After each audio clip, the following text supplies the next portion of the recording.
Yep.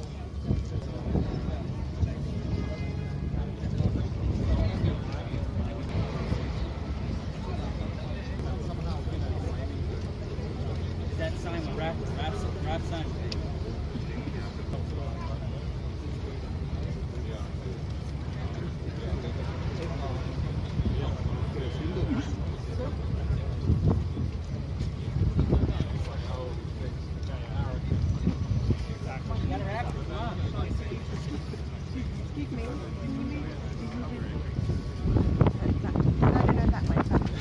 Simon Moses reporting. What I want to show you now, viewers, is a wonderful scene.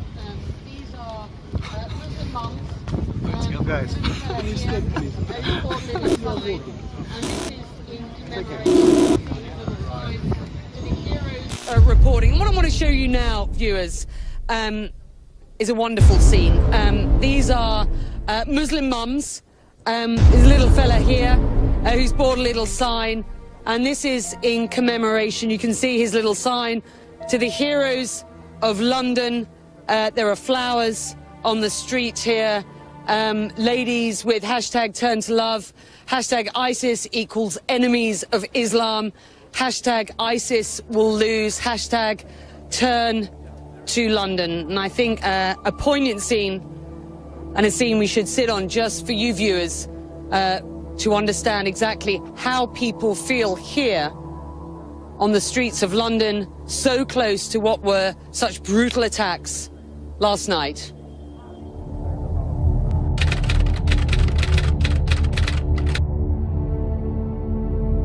And welcome back to the show. I scream, you scream. You know the rest.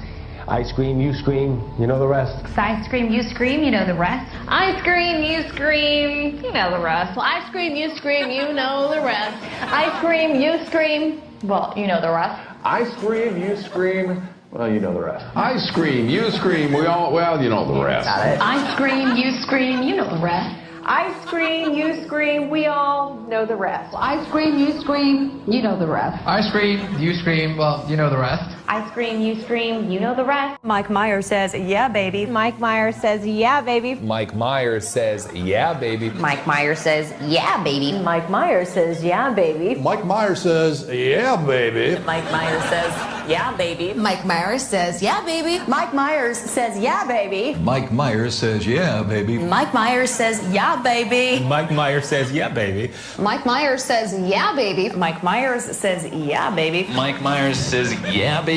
Mike Myers says, yeah, baby. A child's happiness is priceless, especially on a birthday. A child's happiness is priceless, especially on a birthday. A child's happiness is priceless, especially on a birthday. A child's happiness is priceless, especially on a birthday. Well, a child's happiness is priceless, right? Especially on a birthday. A child's happiness is priceless, especially on a birthday. A child's happiness is priceless, especially on a birthday. A child's happiness is priceless, especially on their birthday. A child's happiness is priceless, especially on a birthday. A child's happiness is priceless, especially when it comes to their birthday. Absolutely. A child's happiness is priceless, especially on a birthday. A child's happiness is priceless, especially on a birthday. Well, a child's happiness is priceless, especially on a birthday. Joe, thanks. New on Sunrise, Frank Ocean tells a major fast food chain to buzz off. And which celeb peed in a glass jar? Frank Ocean tells a major fast food chain to buzz off. And which celeb peed in a glass jar? Frank Ocean tells a major fast food chain to buzz off. And which celeb peed in a glass jar? Frank Ocean tells a major fast food chain to buzz off. And which celeb peed in a glass jar? Interesting question. Frank Ocean telling the major fast food chain to buzz off, and which celeb peed in a glass jar? But first, the severe flooding here in the Northeast as more rain continues to fall today. NBC's Michelle Kaczynski, I guess she's in the canoe, is in Wayne, New Jersey this morning. Hey, Michelle, good morning to you.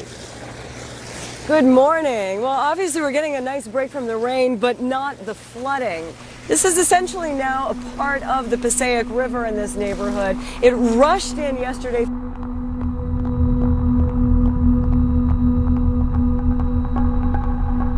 I just got a picture of the conditions that Caleb Brown has been living in for the past 2 months. Essentially, she was by by the neck inside of what would look like a steel cage, roughly 4 by 4 by 6, and that steel cage was then inside of a larger container. Now, a massive search is underway in this field behind me because the victim herself told police that she believes as many as 4 bodies may be buried here. George? Boy, that is just horrific. Okay, Lindsay. An ABC News producer is being investigated by the network after reported evidence that a live camera shot on Good Morning America was doctored by falsely stringing police tape in the background.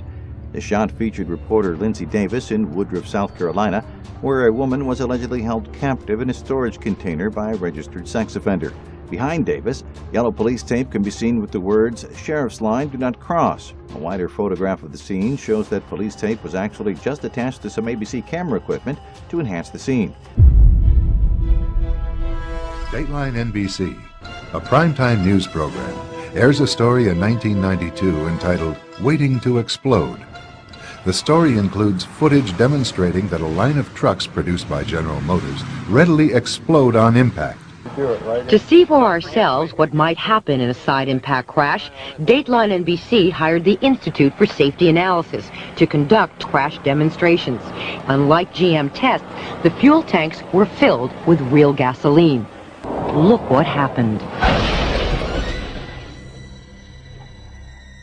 At impact, a small hole was punctured in the tank. According to our experts, the pressure of the collision and the crushing of the gas tank forced gasoline to spew from the gas cap. The fuel then erupted into flames when ignited by the impacting car's headlight. After the program airs, one of the firemen at the taping of the crash contacts GM. The conversation inspires a full-scale investigation. 3 months later, NBC is forced to reveal their role in fabricating the news. NBC's contractor did put incendiary devices under the trucks to ensure that there would be a fire if gasoline were released from the truck's gas tank. We said the crash, quote, forced gasoline to spew from the fuel cap, end quote. GM says since the gas cap was the wrong cap for the GM filler tube, and because the gas tank was overfilled, the cap came off when the impact occurred. We agree with GM that we should have told our viewers about these devices. The Dateline reporter, however, said, quote, at impact, a small hole was punctured in the tank, unquote. GM has now x-rayed that tank and found no hole. We acknowledge the placing of the incendiary devices under the truck was a bad idea from start to finish. That's our new policy, and we'll be right back.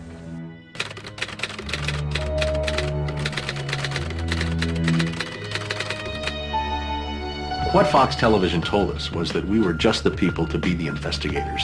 Do any stories you want, ask tough questions, and get answers. So we thought, this is great, this is a dream job, fantastic. The very first thing they had us do was not to research stories, but to shoot this promo, which was The Investigators. Uncovering the truth, getting results, protecting you. And they had a film crew and a smoke machine, and we were silhouetted. Investigative reporter Steve. One of the first stories that Jane came up with was the revelation that most of the milk in the state of Florida and throughout much of the country was adulterated with the effects of bovine growth hormone, the artificial hormone that farmers were injecting into their cows so that they would produce more milk. With Monsanto, I didn't realize how effectively a corporation could work to get something on the marketplace. The levels of coordination they had to have. They had to get university professors into the fold. They had to get experts into the fold. They had to get reporters into the fold. They had to get the public into the fold. And of course the FDA, let's not leave them out. They had to get the federal regulators convinced that this was a fine and safe product to get it onto the marketplace. And they did that. They did that very, very well. It's a great time to be a high-producing cow. Posilac One Step, bovine somatotropin by Monsanto. The federal government basically rubber-stamped it before they put it on the marketplace.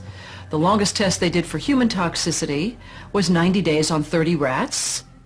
Posilac is the single most tested new product in history and is now available to you specifically so you can increase your profit potential. And then either Monsanto misreported the results to the FDA, or the FDA didn't bother to look in depth at Monsanto's own studies. The scientists within Health Canada looked very carefully at bovine growth hormone and came to very different conclusions than the Food and Drug Administration in the U.S. did. Monsanto's engineered growth hormone did not comply with safety requirements. It could be absorbed by the body and therefore did have implications for human health. Mysteriously, that conclusion was deleted from the final published version of their report. They knew there were problems. They saw serious potential human health problems, and they stood up in Canada and said, we're not going to approve this because we don't believe it's safe. We have been pressured and coerced to pass drugs of questionable safety, including the RBST. I personally was very concerned that there's a very serious problem of secrecy, conspiracy, and things of that nature, and something needs to be done. The FDA was then on the hot seat. They had to come up with an answer. They didn't come up with a good one, and they never took the opportunity then. I mean, what would they do? Pull it off the market and say we need to now do the job that we didn't do the first time? They didn't do that. We wrote the story. We had it ready a week beforehand. They bought ads. Farmers in the milk industry say it's safe, but studies suggest a link to cancer.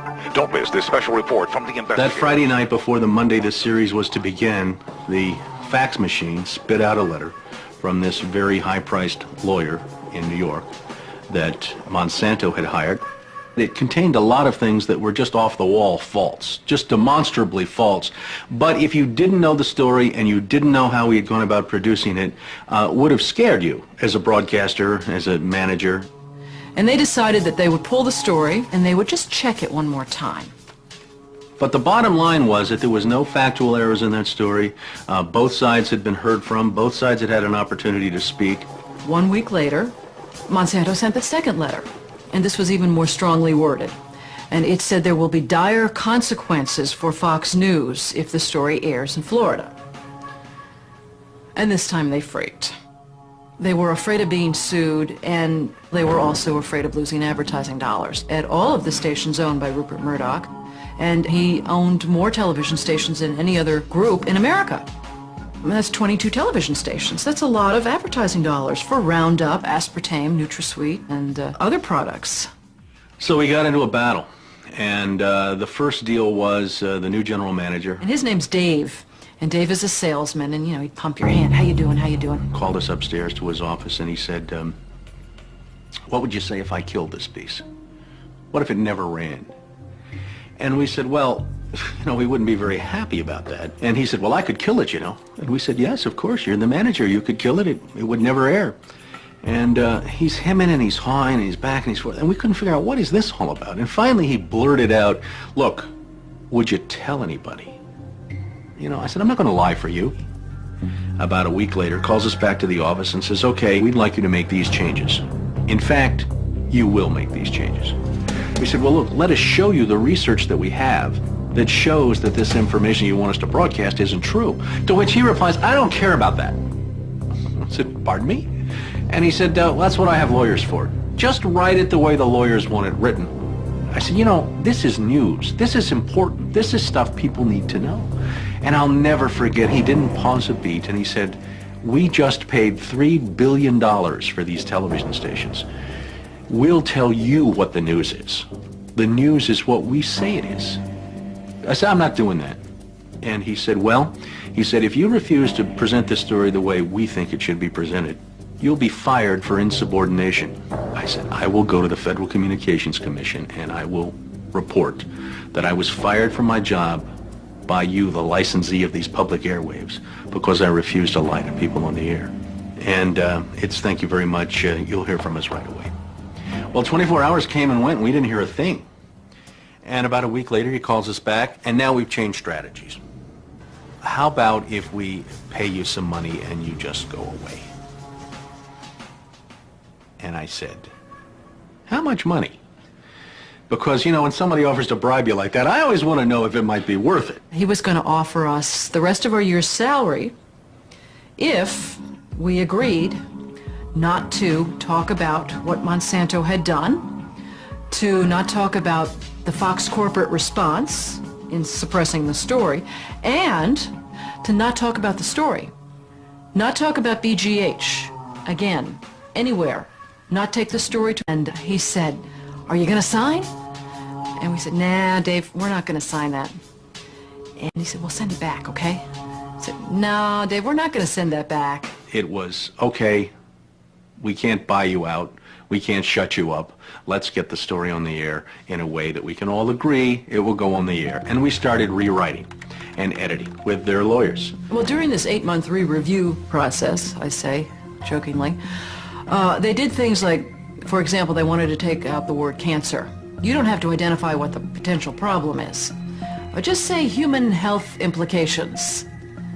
Any criticism of Monsanto or its product, they either removed it or minimized it. And it was very, very clear, I would say, almost every edit they made to the piece, that was the aim. And we changed this and this and this, and then that wasn't good enough. Okay, now change this and this and this. Now change this and this. Version after version after version, 83 times. 83 times is unheard of. It doesn't happen. You shouldn't have to rewrite something 83 times. Obviously, they didn't want to put the thing on the air, and they were trying to drive us crazy and get us to quit or wait until the first window in our contract so that they could fire us. They, in effect, announced that they were going to fire us for no cause. Well, this was a little much. And Steve wrote a letter to the lawyer in Atlanta, whose name is Carolyn Forrest, the Fox corporate lawyer. And I said, you know, this isn't about being fired for no cause. You're firing us because we refused to put on the air something that we knew and demonstrated to be false and misleading. That's what this is about. And because we put up a fight, because we stood up to this big corporation, and we stood up to your editors, and we stood up to your lawyers, and we said to you, look, there ought to be a principle higher than just making money. Look at a pyramid. In the first couple layers, the really eager, hard-working young journalists are out there trying to get the stories, trying to make a name so they can move up that pyramid. Well, the further they move up the pyramid, the more they realize that, you know, the outlets really aren't interested in major news that rocks the boat. The boat Charles refers to belongs to those at the top of the pyramid, where the interests of the media outlets are quietly defined.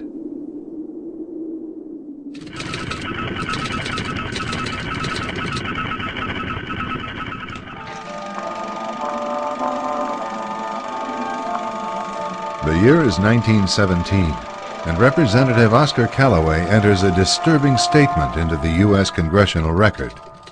The statement reveals why J.P. Morgan interests hired 12 high-ranking news managers. The 12 were asked to determine the most influential newspapers in America.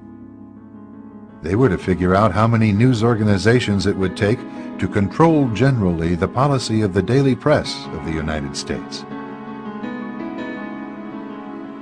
The 12 found it was only necessary to purchase the control of 25 of the greatest papers. An agreement was reached. The policy of the papers was bought, and an editor was placed at each paper to ensure that all published information was in keeping with the new policy. Soon, that policy would be defined by a front group formed by J.P. Morgan and his colleagues. In fact, Morgan's personal attorney was founding president of the organization, the Council on Foreign Relations.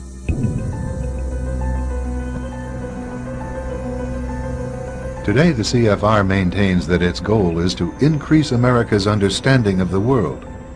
However, the actual objective of this highly exclusive club is revealed by the rare admissions of the insiders themselves. In the early 60s, a Georgetown University professor collects information for a book favorable to the network of powerful men who founded the CFR. For 2 years, Professor Carroll Quigley is allowed to examine the confidential papers and secret records of this network. Quigley reveals that these men aim to create a world system of financial control in private hands, able to dominate the political system of each country and the economy of the world as a whole. In short, they seek total and quiet control of the entire world. And the CFR is their most visible conduit for carrying out that agenda. CFR members include America's wealthiest tycoons, as well as the highly placed elite in government, academic institutions, tax-exempt foundations, and the establishment media. Ruling Class Journalists, written by Richard Harwood, describes the CFR membership as the ruling establishment in the United States. The Washington Post article boasted that news reporters who are CFR members do not merely analyze and interpret foreign policy for the United States, they help make it. Who are these policymakers? Many of their faces are familiar. NBC's Tom Brokaw, CBS's Dan Rather, ABC's Barbara Walters, Jim Lehrer of PBS, William F. Buckley of National Review, media mogul Rupert Murdoch, owner of the giant multifaceted News Corporation. These media heavyweights, and many others like them, are members of the CFR. Powerful corporations are also invited to become members. At the close of the 20th century, CFR influence presided over far-reaching consolidations of media control. In 1995, CFR members Michael Eisner of Disney and ABC's Thomas Murphy merged their media empires. Soon after the merger, the Disney-ABC empire becomes a CFR corporate member. In the year 2000, the world's largest internet service provider, America Online, joins forces with Time Warner, one of the world's largest news organizations. The CEOs favoring the move are CNN's Thomas Johnson and Time Warner's Gerald Levin, both CFR members. Once again, another media giant is created under the shadow of CFR influence.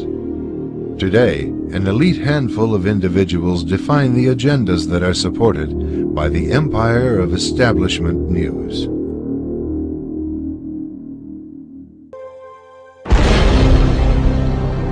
In 1990, an age-old conflict in the Balkans erupted into civil war. A multi-sided and complicated overseas struggle was packaged by the mainstream media as a tidy melodrama. The predominantly Christian Serbs were cast as the villains. A key maneuver employed to demonize them involved a photo shoot. The news has always been used to stampede our reason with a perception and emotion. When you're talking about war, you get those heart-tugging appeals to pity in particular, and we've seen that again using images. Benjamin Works, president of the Strategic Issues Research Institute, is a military affairs analyst for Fox News and CNN. He recalls the emergency shelters set up by the Serbs to accommodate Bosnian refugees. I remember very vividly seeing tours by the camp commander showing the mess hall, showing food that, I wouldn't pay money for, but I'd gladly eat if it were free. And yet this was turned into a sensational story about concentration camps. And the propaganda twist on that came out of both the electronic media and the newspapers and very glaring covers on Time magazine and such. Judgment, an independent expose, reveals how a British film crew photographed a Bosnian emergency shelter to look like a Nazi concentration camp. The film crew positioned themselves inside a barbed wire enclosure to shoot out at refugees, who were free to come and go as they pleased. The cameras zeroed in on a refugee whose emaciated appearance was the result of a birth defect. We found that all of these allegations of a concentration camp were really frauds perpetrated by the reporters, and in fact, at least one, Roy Gutman, won a Pulitzer Prize for this kind of fabrication. And the image that helped motivate American involvement in an overseas entanglement was a total fake. One of the CFR's strongest media allies is the New York Times. As a major outlet for the establishment viewpoint, the Times has achieved dominant influence over the reporting of national and international news. The Times is relied upon by many editors in the mainstream news media for direction on how to portray world events. In addition, the Times wire service retails the establishment line to subsidiary outlets such as broadcast news distributors and regional newspapers. Competition between these outlets rests primarily on the style of regurgitating the same message. At a 1991 closed-door meeting of fellow internationalists, billionaire and former CFR chairman David Rockefeller praised his media allies, but his confidence that his words would not leave the room was later broken. We are grateful to the Washington Post, the New York Times, Time Magazine, and other publications whose directors have attended our meetings and restricted their promises of discretion for almost 40 years. It would have been impossible for us to develop our plan for the world if we had been subject to the bright lights of publicity. But the world is now more sophisticated and prepared to march toward a world government. With literally millions of events occurring around the world every day, the media simply can't report on all of them. But like the Times slogan, all the news that's fit to print, the mainstream media implies that they can be depended on to report what is significant. What isn't made clear is exactly who or what dictates which events are newsworthy and which are not.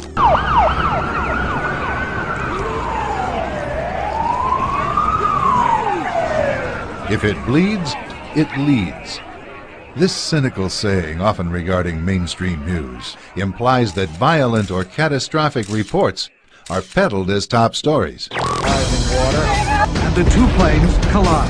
Horrific or dramatic events alone create strong emotional responses.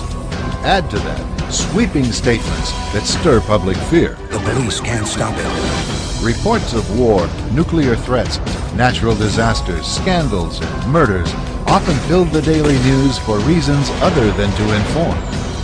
Preying upon fears viewers have concerning death and destruction is so frequently practiced by major news that most viewers are desensitized to the actual intent of the reports themselves. Good evening. There are new and dire predictions tonight about the future of our planet. Around the world, glaciers are in full retreat. Some, like the ancient ice cap on Mount Kilimanjaro in Africa, could be gone in a decade or two. It's a dramatic symptom of the warming of the Earth, detailed in a new 1,000-page United Nations report, Climate Change 2001. It predicts the new century will bring, and I quote, large-scale and possibly irreversible changes affecting every last person on Earth. Today's population has already set off an environmental spiral, depleting the world's forests and contributing to overfishing and overgrazing.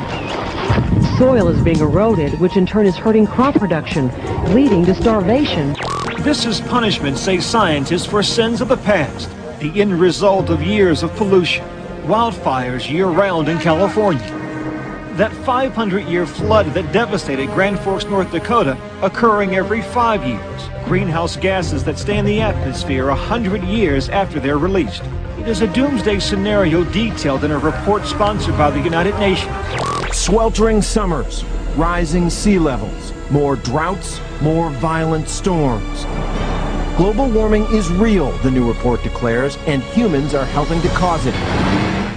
By creating a crisis or a perception of crisis, you accomplish several things. First of all, people in a crisis do not think rationally. People in a crisis look around and say, geez, we have to do something. Something is upon us. And so in a panic atmosphere, crisis atmosphere, people are willing to accept more stringent controls. No matter what the current news-hyped crises may be, the proposed solution by mainstream news remains consistent. Global warming is real, and it's something that needs to be taken into account very seriously in policy decisions. And the emissions are a policy question. If we don't move now, any chances that we have for conserving the environment, maintaining political stability, or offering opportunities to individuals will be totally washed away in the extraordinary load of so many people. China, the world's most populated country, now controls the phenomenon by demanding its couples produce just one child, with harsh penalties for those who fail to comply. Most countries agree family planning should be a top priority. The UN begins setting the next decade's priorities on population. Global warming, ozone depletion, overpopulation, deforestation, biodiversity. All of these are being presented as global crises, the equivalent of war, the things that demand immediate action for survival. In fact, we're told global survival is at stake here. And in each of these cases, we're told these are global crises that cannot be handled at the local and national level. They are global crises that require global solutions. Today, Americans are told global warming will destroy the planet. However, only a few decades ago, they were told that the planet would be destroyed by a more chilling crisis.